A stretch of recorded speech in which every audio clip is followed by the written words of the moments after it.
मेरै पैसा लगेको थियो। प्रदीप लामा जमानी बसेर मोहन ओक्ले रुबी ओक्लेले लगेको थियो। मैले नुनमा राखेर जम्मा गरेको बुढेसकालको सहारा नुनमा राखेर जम्मा गरेको पैसा अनि छोराको 5 लाख छोरीको 5 लाख नदेऊ आमा भन्दै म 2 महिनाको दिन्छौँ हामी 2 महिनाको लागि मात्रै हो 2 महिनामा घर बनिसकेर घर बेचेर दिन्छौँ हामी भनेर आमा भनेर दुनियाँ दिवाना गरेर मेरो पैसा लग्यो। बुढेसकालको सहारा 70 वर्ष भयो म दिन रात रोकै मेरा आँसुले कति पिर्ला यो जन्म नभएन अर्को जन्मसम्म यसलाई कति सताउला कति पिर्ला। म कति बुढेसकालको बेलामा 70 वर्ष भएँ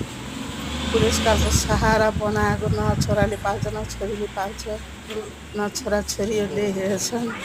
एक्लो बस्छु दिन रात रुन्छु यत्रो पैसा गनेर यत्रो पैसा समेटेर गनेर दिएर आज मलाई झुक्क्याएर ढाँटेर मसँग पैसा लगेर घर बनाएर बेचेर पैसा माग्न जान्थ्यो यहाँ छतबाट 3 जना आमाले छोरीले मोहन ओक्ले रुबी ओक्ले अनि छोरीले छतबाट 5 तला छतबाट फाल्दिन लाए अनि म चिल्लाएर पारिपट्टि एउटा मान्छेले देखेर म बच्न सक्ने सफल भएँ। 5 तलाबाट ओहिलेर म तल आएर गएँ अनि त्यहाँबाट मान्छेहरूले भने चौकी जानु सामा भनेर त्यहाँको मान्छेहरू गएर भन्दाखेरि म 7 लाख रुपियाँ उनीहरू झिकाएर यो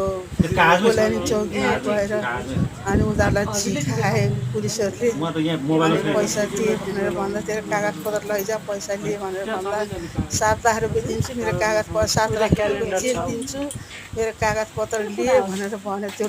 रुबी ओक्ले मोहन ओक्लेले अनि अहिले 5 वर्ष भइसक्यो त्यत्रो पैसा लगेर मेरो बुढेसकालमा दिन रात रोएको तँलाई राम्रो लाग्ला तँलाई सफल होला तेरो सन्तानलाई यसरी चाहिँ के कति दिनसम्म त दुःख पाओस् मलाई जसरी दुःख दिएस् मलाई जसरी रुवाएको छस् त्यसरी तैँले पनि रोएर हिँड्न तेरो सन्तानले रोएर हिँड्न परोस्। तेरो कागज पत्र अनि चेक अनि यो भिडियो डिलिट गर्छस् तेरो सन्तानको फोटो मैसँग छ त्यहाँ हालेको छु मैले सबै सहाराले हेरिदिनु होला पुलिस प्रशासनहरूले युट्युबरहरूले हेरिदिनु होला